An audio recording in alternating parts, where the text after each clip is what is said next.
let's jump into this. Okay. I think we all know pressure, especially when it comes to projects, right? Absolutely. But what if we could actually make that pressure work for us, You- not against us? That's what we're looking into today. Yeah. And I think you might be surprised to hear that pressure can actually be a good thing. Right. The source we're diving into today, it's a guide for project managers, really emphasizes that. It actually says there's a difference between pressure and stress. Oh, I like that. And that's where it gets really interesting. Okay, I'm all ears because I know I use those terms interchangeably, so break it down for us. Okay, sure. What's the difference? Why does it matter? Well, think of it like weightlifting. You need some stress on your muscles to help them grow stronger. But if you lift too much weight, you get injured. Right. So in a similar way, pressure can be that healthy stress that motivates us to perform better. Okay. Stress, on the other hand, is when we feel overwhelmed and out of control. Okay, that makes sense, but how can we tell the difference? Yeah. In the real world, how do we know when the good pressure is tipping over into the bad? Right. Because I know I've definitely felt that like fight or flight response kick in when I've got a big deadline coming up. Exactly. What are some things that we can look out for so we don't let it go too far? Yeah. So imagine you're leading this project and a major deadline gets moved up. Okay.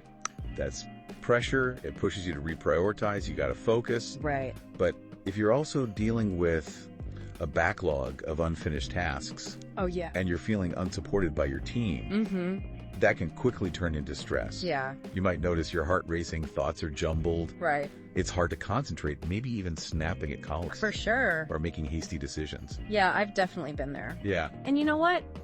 For me, when I start getting short with my team, that's a big red flag. I know that pressure's getting to me. How about you? Are there any signs that you notice personally when you're getting to that point? For me, it's sleep. Oh, okay. Yeah, if I'm finding it hard to switch off at night and get a good night's rest, that's a sign that I need to reevaluate. Right. And maybe manage my workload a little more effectively. That's a great point, yeah. And the source talks about expanding our comfort zone Right. as a way to like better handle pressure. So what does that actually mean? Well, it means getting comfortable with being uncomfortable. Ooh. Stepping outside of that familiar space where everything feels safe and easy. Right. And pushing ourselves to take on new challenges. Okay. The source argues that this is where real growth happens. I love that because it connects pressure to something that I think we all crave, Yeah, which is growth. right. But stepping outside your comfort zone can be scary. It can be, yeah. So what advice does the source have for us on how to do that effectively? Well, the source highlights what we often call soft skills. These are the human skills that go beyond the technical expertise and help us manage the pressure, lead effectively, collaborate with others. Yeah, and they give us a whole list of those soft skills, right? So we're talking about things like communication, adaptability, leadership, time management. It's a lot, right? It is. So maybe we can focus on a couple Yeah, for sure. that are particularly helpful when it comes to managing pressure. Okay, let's start with the communication. Okay. Particularly what the source refers to as stakeholder management. Now, for those of us who maybe aren't familiar with project management lingo, Right. what does that actually mean? So stakeholders are anyone who is impacted by your project, Okay. from clients to internal teams, and managing their expectations through clear, proactive communication is essential. Okay. When everyone's on the same page and they understand what's happening, it reduces uncertainty and anxiety, which in turn reduces pressure. That makes total sense. And I think adaptability goes hand in hand with communication, especially because, projects rarely go exactly according to plan. Right. The source talks about being able to adjust on the fly. So how important is that when it comes to handling pressure? Adaptability is crucial. Okay. Think of it like this. In agile project management, we break down large tasks into smaller sprints. Okay. By leading your team's time effectively through these sprints, you reduce the pressure of those looming deadlines. Okay. And if something unexpected comes up, you're better positioned to pivot and adjust the plan. Right. without completely derailing the project. I love that. It's not just about reacting to problems, but about being flexible. Seeing the unexpected as a chance to maybe learn and grow. Right. I remember this one time I was managing a website redesign. Yeah. And we were up against a super tight deadline. Of course, the server crashed the day before launch. Oh, no. Talk about a pressure cooker. That's every project manager's nightmare. It was, but you know what? Yeah. We all took a deep breath. We rallied together. Found a creative workaround. Nice. We launched on time. It wasn't pretty behind the scenes. Yeah. But we learned a valuable lesson about staying calm and being adaptable when we're under pressure. Yeah, that's a fantastic example of adaptability in action. Like, But even with flexibility, we need to think about how we manage time, especially when deadlines are looming. right. And that's where time leadership comes in. Okay, now we're talking time management on steroids. Yeah. The source really emphasizes this concept. What exactly does time leadership mean? Yeah. And how does that help us manage pressure? It's about being strategic with your time Okay. and your team's time, Okay. setting clear priorities, delegating effectively, Right. and making sure everyone is aligned on the goals and deadlines. Okay. This proactive approach helps prevent those last-minute scrambles Yeah. and those all-nighters that can lead to burnout. So it's about taking control of time instead of letting it control us, Yeah. especially when we're feeling the pressure.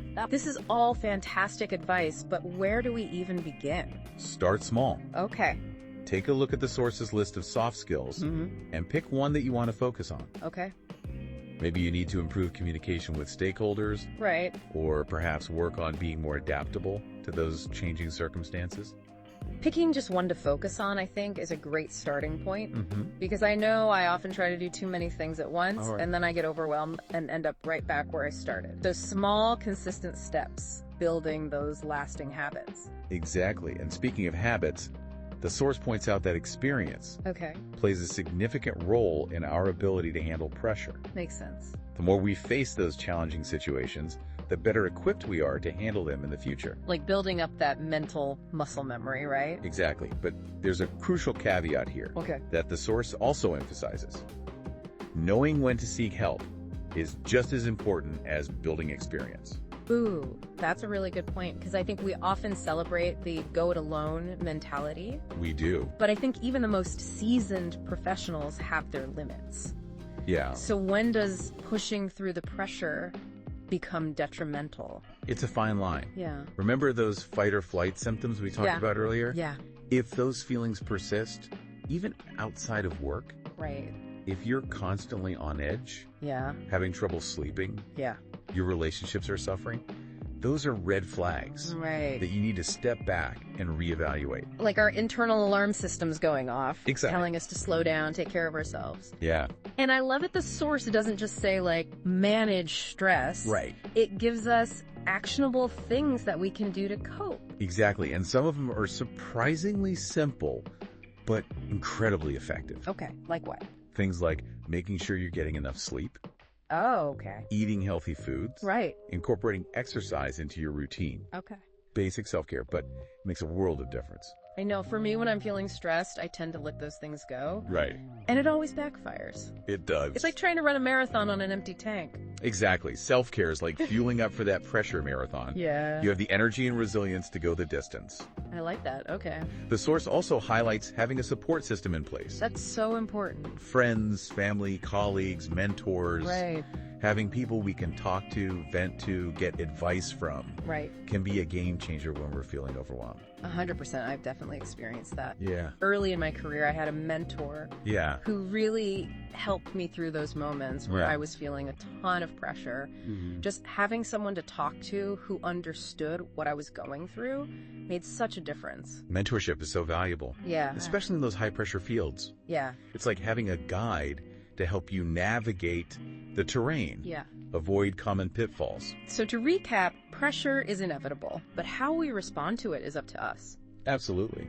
We've learned about the importance of knowing the difference between pressure and stress, developing our soft skills, Right. and prioritizing self-care and support systems. Beautifully summarized. Before we move on, I'd like to leave our listeners with this thought. Okay. If you could try as one area to expand your comfort zone this year, what would it be? Ooh. Ooh. And maybe even more importantly, why that area holding you back, Right. and what might be possible if you push past that fear. That's a powerful question to ponder. It is. I think we all have those areas where we feel a bit stuck, where the pressure to grow feels a little too intense. Yeah. But as we've learned today, that discomfort might be a sign that we're on the right track, It could be. pushing ourselves towards something greater. Exactly. And remember, it's not about becoming fearless overnight, Right. but rather taking small, intentional steps outside of that comfort zone, knowing that growth often lies on the other side of discomfort. Well said. Now let's move on to the final part of our deep dive, where we'll bring all this together. So I hope you had a chance to maybe think about that question. Yeah.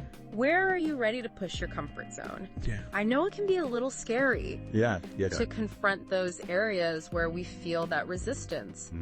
But I think that's often where the biggest opportunities for growth are hiding. Yeah. It's like we're adventurers, pushing the boundaries of our own maps. Yeah, And this whole deep dive on project pressure has given us some tools. absolutely. And, you know, even though the source we're talking about focuses on project managers, Yeah. I think the principles we've discussed today apply to pretty much every area of life. I agree. That's what I think is so fascinating about it. It transcends the specific field. Right. Whether you're leading a team, starting a business, writing a book, or even just trying to manage your daily to-do list, the ability to handle pressure is essential. It is, because let's be honest, life is a project. Oh, yeah. It's full of deadlines, unexpected challenges, and moments where we just need to step up and perform under pressure. So true. And I think one of the most valuable things that I've taken away from this source is that pressure is inevitable. Okay. But how we respond to it is entirely within our control. Right. We can let it overwhelm us, or we can choose to see it as an opportunity to grow. It's such a powerful mindset shift. It is. Instead of viewing pressure as the enemy, Right. we can reframe it Right. as something that helps us become the best version of ourselves. Exactly. And I think to help us make that And I wanted to touch on something that I was thinking about as we were talking, which is mindset and how important that is when it comes to handling pressure. it is so important. You know, we can have all the skills, all the tools, all the support, Yeah. but if we don't believe in ourselves, Right. if we don't have that inner strength, Yeah. we're not going to be able to really thrive under pressure. I agree. And the source we've been talking about actually addresses this. Okay, so what does it say? It talks about the importance of cultivating a growth mindset, Oh, I've heard of that. where we view challenges as opportunities to learn and grow Right. instead of seeing them as threats. Okay. And I think that ties in really well with everything we've been discussing. It does. Because if we can shift our perspective Right. and start seeing pressure Yes. as a chance to stretch ourselves, to develop our skills, Yeah. then we can actually embrace it.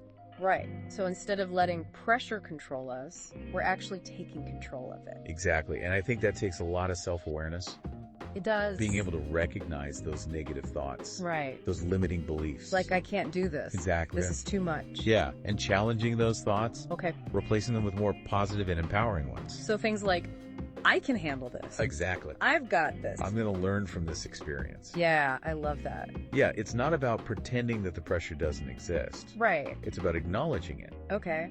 and then choosing to respond to it in the way that serves us. That helps us grow. Exactly. And that's what this whole deep dive has really been about. It has. It's about equipping ourselves with the mindset, the skills, and the support Right. to not just survive pressure, but to actually use it to our To advantage. thrive. Exactly. I love it. Well, I think we've covered a lot of ground today. We have. And I hope you're feeling inspired Yeah, to go out there and take on those challenges, absolutely. turn that pressure into a superpower. Yes, remember those tools, those strategies, those mindset shifts. Yeah. They're all there for you to use. And you got this. You do. Let's go back over some of the key strategies that we've talked about. Okay. First, remember that distinction between pressure and stress. Right. Pressure motivates, stress depletes. Right. Learning to recognize those signs in ourselves is key. It is. And once we're aware of those signs, we can start working on those soft skills that help us navigate the pressure. Right. We talked about communication, adaptability, and time leadership. Absolutely. Those are game changers. They are. And don't underestimate the power of self-care Oh, yeah. and having a good support system in place. Right. You can't pour from an empty cup. True. So making sure that you're taking care of yourself, your well-being is essential. and leaning on those people. Yeah. Your support network. When things get tough, can provide that extra boost. It's like having a team of cheerleaders on the sidelines. I love that. Of your life, right. Reminding you, you got this. Exactly. And as we wrap up this deep dive, I want to leave you with one final thought. Okay. The magic often happens just outside our comfort zone. Ooh, I like that. So embrace the challenge. Push those boundaries and trust in your ability to turn pressure into a powerful force for good in your life. That's so inspiring. I hope you're walking away from this episode feeling empowered. We do. To not just manage pressure, but to actually use it. Yeah. As fuel to grow and succeed. Until next time, keep pushing those boundaries. Yes. And remember, you are stronger and more capable than you think.